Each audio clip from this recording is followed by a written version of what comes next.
Hello and welcome to today's Facebook and LinkedIn Live. Sorry, I'm just going to move my mic. I noticed over here.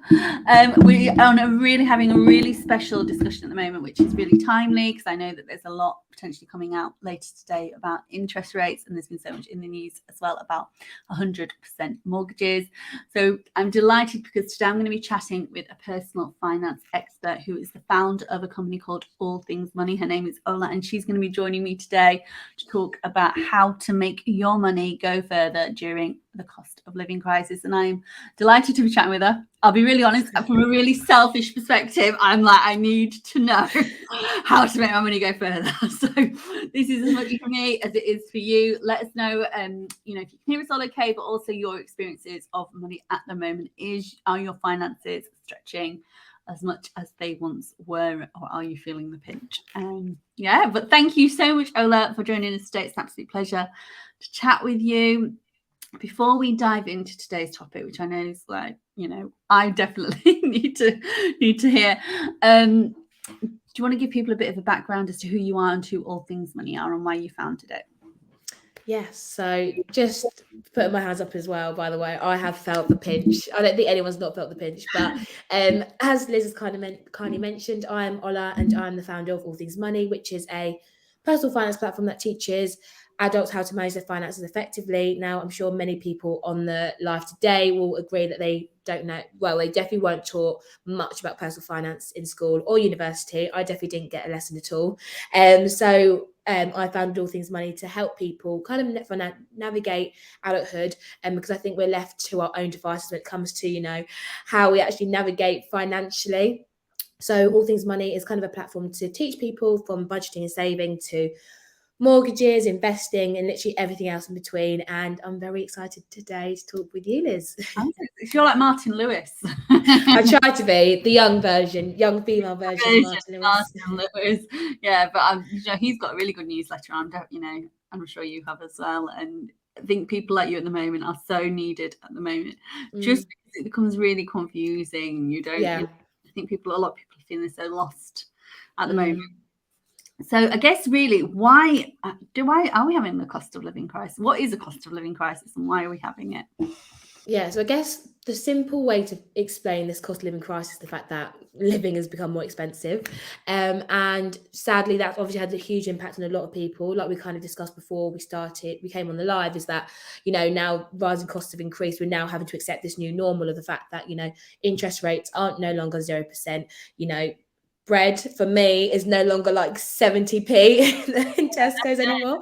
Like it is just wild. And I know we laugh about it, but everything's gone up, including fuel as well, energy bills, everything. So, we've had the increased cost of food. So that's as a result of the ongoing war in Ukraine, rising production costs, increased travel costs thanks to Brexit, etc., rising energy bills for many obvious reasons. And obviously we also now have rising rent prices. So if you're in the rental market, then your living costs have increased that way.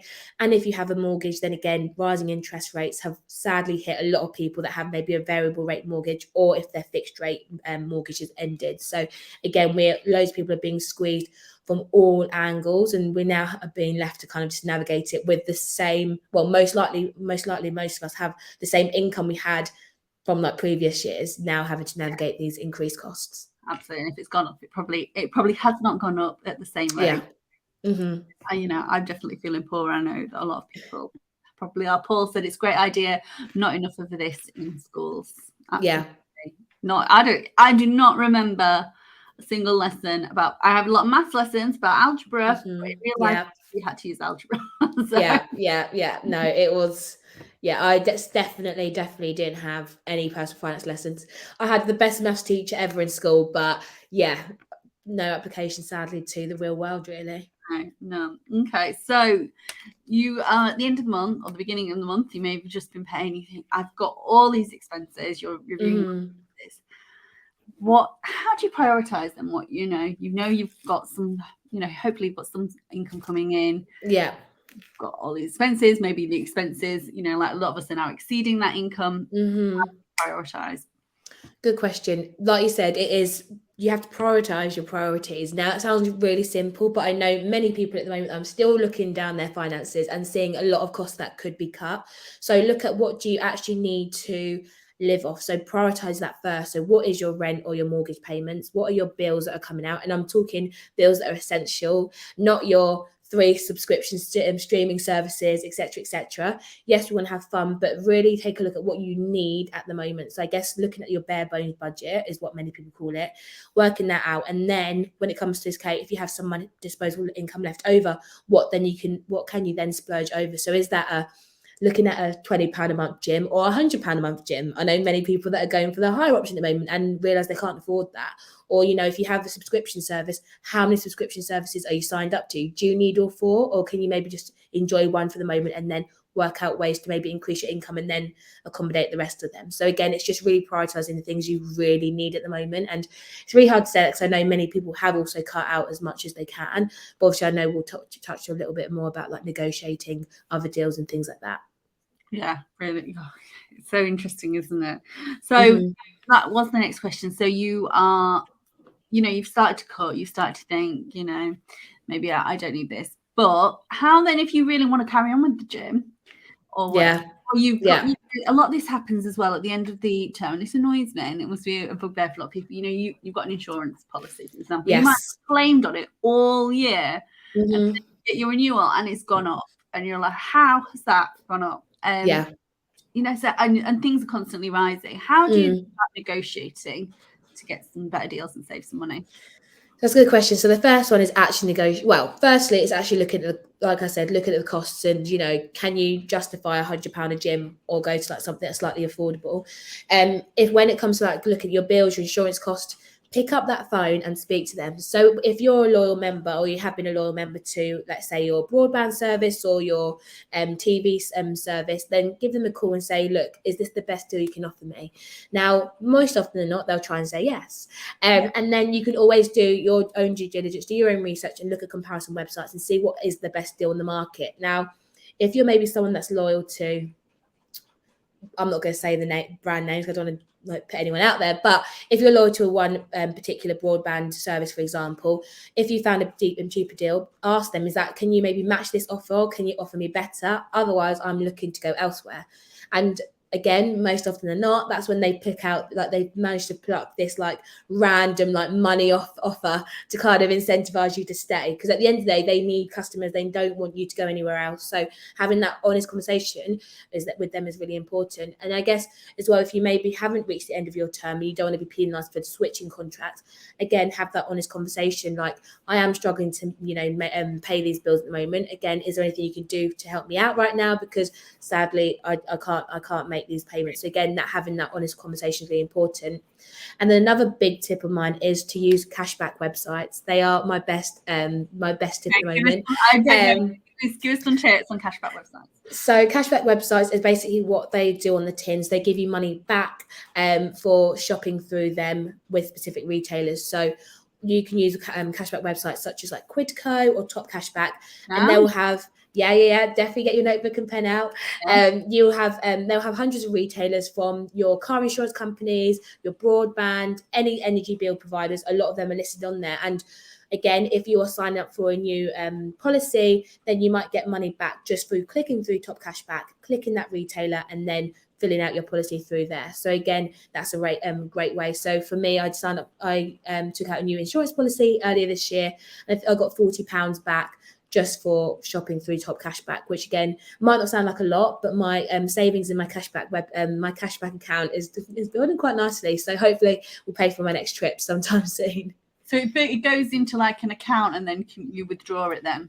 Yeah. So normally it takes around 3+ months, depending on the retailer, to actually get that money credited in your account.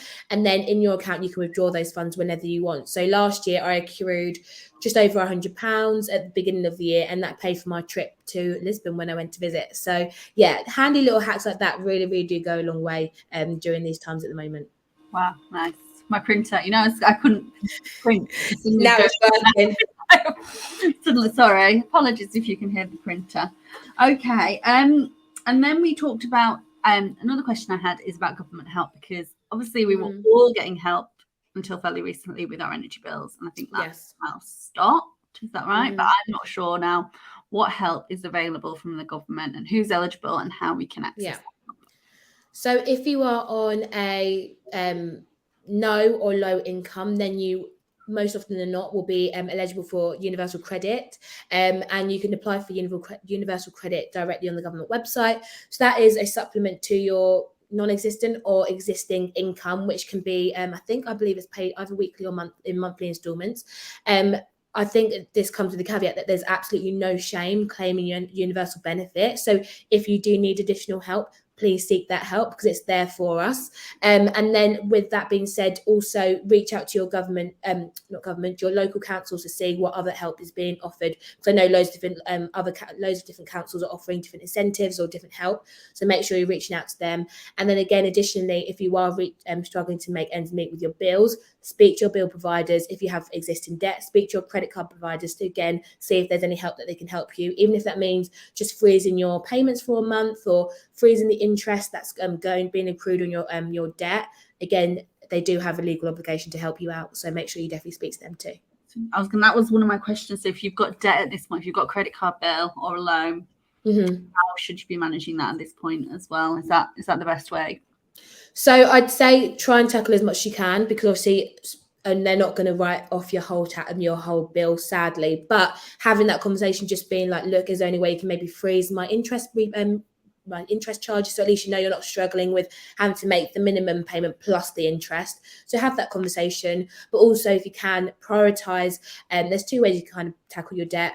You can prioritize them from highest to lowest. So tackle your highest paying debt, tackle it, and then work your way down to the smallest amount, or vice versa. So start with the smallest amount first. Some people like that because it's achievable goals. So let's say you've got £100 debt, try and tackle it off, and then maybe hit the 10k debt after that, if that's a loan or something like that. Or what you can do is work out what debt is costing you the most amount of money. And when I say the most amount of money, what debt is has the largest amount of interest. So, some credit cards have like 30% APR, some have 0% APR. So again, tackle the one that's going to cost you the most amount of money, because then hopefully if you tackle that, you'll be able to start paying that off quicker, and then it will cost you less because obviously you're being charged high interest fees. Okay. And then I'm interested to know your opinion. You hear on the radio, combine all your debts into one manageable monthly payment. Is there a catch on those? So no, not necessarily. Again, depends how it's been accrued. So again, if you've gone to some organizations do it for you. They might charge you a fee to help you consolidate those debts together. That fee might be slightly lower and might be justifiable to know that you're only making one payment a month. Other charities do it completely free. So again, there isn't not necessarily a catch, but just make sure if you're going to be paid a fee for these services, just make sure they're upfront about it, so you know you're paying or not paying for these services. Oh, and there's charities that do that actually instead of. Yeah. So there's charities like Step Change, they're a great organisation that help people that are struggling with debt. I believe they're really good with like debt consolidation and having that conversation with you. Debt Free London is another debt charity as well, which is really good, and Christians Against Poverty too. So yeah, again, they're all really good free hotlines. Again, no shame in reaching out if you need additional help. Absolutely. Okay. And then if you are fortunate enough to have a little bit of spare money at the moment, and some people do, would you be best off at this point in time investing that money or paying down any debts if you have your debts, if you paying down a mortgage or whatever? Yeah, that's a very good question. With investing, it's a hard one. I believe if you do have debt or you don't have an emergency pot of money, then I do think that should be your sole focus rather than investing money in the stock market, just because there's always that element of risk in the stock market. And whilst times are tough, you don't want to be risking your money that you just about can afford to have in the stock market. So I think the priority should be tackling debts if you can and building an emergency pot of money. Then people often ask me, should they tackle their debt or save their emergency pot of money? And I guess it depends on where you are financially and what your biggest stress is. So if you're stressed about not having any money to fall back on, then maybe you want to prioritize building a set amount of savings just so you don't have to then use debt. Or if you just know you seek comfort in knowing that you're tackling your debt, then maybe you want to prioritize then there's also nothing wrong with that. So I think it depends on how you feel and what your priorities are in terms of managing your finances at this very moment. Okay, interesting. And is there any good like savings accounts you'd recommend if you want to build that pot of money, you know, that are paying good interest rates at the moment? Because yeah, that's a good question. So there's a few which I can't now remember off the top of my head, but again, always look at those comparison websites. So I always look at moneysupermarket.com and money.co.uk, and they'll always give you the best saving accounts on the market in terms of interest rates. Obviously, now's the best time to look at what your savings accounts are offering you. I'm coming across way too many people that are still getting like 0.1% interest on their savings. So you're missing out on free cash there.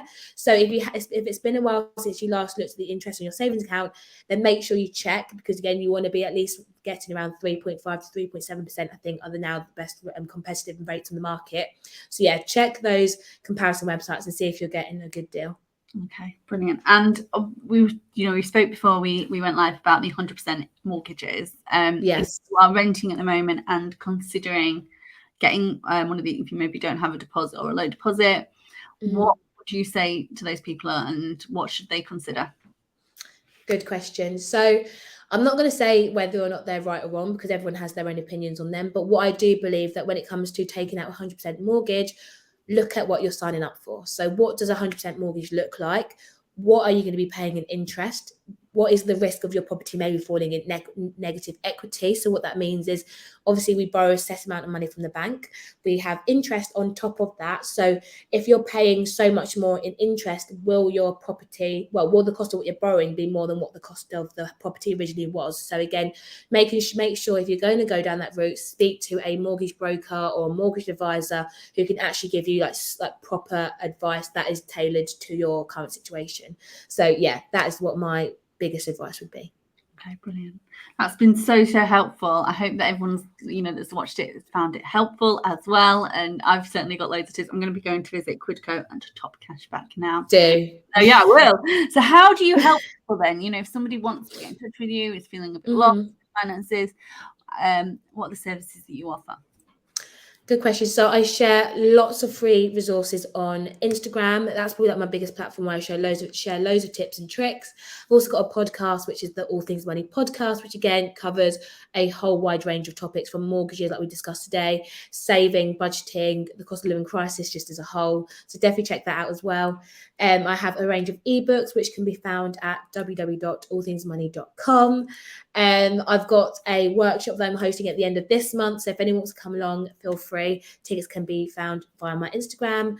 And yeah, I think I've kind of plugged everything. So yeah, but I'm mainly on Instagram. So if you ever have any questions, then find me on Instagram at allthingsmoney_.